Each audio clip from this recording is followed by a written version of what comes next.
Hi ನಮಸ್ತೆ. ನಾನಿವತ್ತು sandwich ಮಾಡ್ತಾಯಿದ್ದೀನಿ. ಬಟ್ ಬ್ರೆಡ್ ಯೂಸ್ ಮಾಡ್ದೇ ಸ್ಯಾಂಡ್ವಿಚ್ ಮಾಡ್ತಾಯಿದ್ದೀನಿ. ಬನ್ನಿರಿ ತೋರಿಸ್ತೀನಿ ಯಾವ ರೀತಿ ಅಂತ. ಫಸ್ಟ್ಗೆ 1 ಕಪ್ ಕಡಲೆ ಹಿಟ್ಟು ಹಾಕಿ, ಅದಕ್ಕೆ 2 ಸ್ಪೂನ್ ಸಣ್ಣ ರವೆ ಹಾಕಿ, ಮತ್ತು ಅದಕ್ಕೆ 2 ಸ್ಪೂನ್ ಮೊಸರು ಮಿಕ್ಸ್ ಮಾಡ್ಕೊಳ್ಬೇಕು. ಮತ್ತು ಸ್ವಲ್ಪ ಅಜ್ವೈನ್, ಹಾಗೆ ಒಂದು ಸ್ವಲ್ಪ ಸಾಲ್ಟ್ ಹಾಕಿ, ನೀರು ಹಾಕಿ ಚೆನ್ನಾಗಿ ಮಿಕ್ಸ್ ಮಾಡ್ಕೋಬೇಕು. ಅದನ್ನು ಚೆನ್ನಾಗಿ ಮಿಕ್ಸ್ ಮಾಡ್ಕೋಬೇಕು. ಮಿಕ್ಸ್ ಆದಮೇಲೆ ಸ್ವಲ್ಪ ಸೋಡಾ ಹಾಕಿ ಮಿಕ್ಸ್ ಮಾಡ್ಕೋಬೇಕು. ಈಗ ಪ್ಯಾನ್ಗೆ ಎಣ್ಣೆ ಹಾಕ್ಬಿಟ್ಟು, ಈಗ ಅದು ಮಿಕ್ಸ್ ಮಾಡ್ಕೊಂಡಿರೋದ್ವಲ್ಲ ಕಡಲೆ ಹಿಟ್ಟಿಂದು, ಅದನ್ನು ಈ ರೀತಿ ಪ್ಯಾನ್ಗೆ ಹಾಕೋಬೇಕು. ಇದನ್ನು ದೋಸೆ ಥರ ಸ್ಪ್ರೆಡ್ ಮಾಡೋಕ್ಕೆ ಹೋಗಬೇಡಿ. ಈಗ ಇದನ್ನು ಎರಡೂ ಕಡೆ ಚೆನ್ನಾಗಿ ಹುರ್ಕೋಬೇಕು. ನೋಡಿ, ಈ ಕಲರ್ ಬಂದರೆ ಸಾಕು.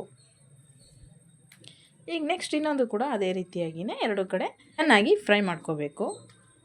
ನೋಡಿ, ಬ್ರೆಡ್ ಇಲ್ಲದಿರೋ ಸಮಯದಲ್ಲಿ ಈ ಥರ ಸ್ಯಾಂಡ್ವಿಚ್ ಸಖತ್ತಾಗಿರುತ್ತೆ. ಮಾಡ್ಕೊಂಡು ನೋಡಿ ಒಂದು ಸತಿ.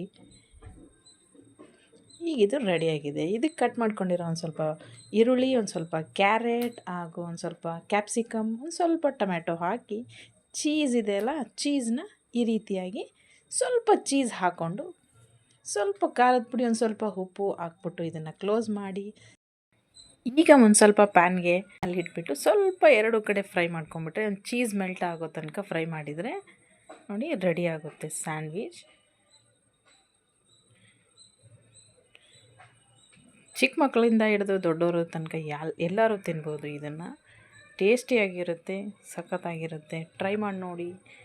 ಇಷ್ಟ ಆಗಿದ್ದರೆ ಲೈಕ್ ಮಾಡಿ, ಸಬ್ಸ್ಕ್ರೈಬ್ ಮಾಡಿ. Thank you.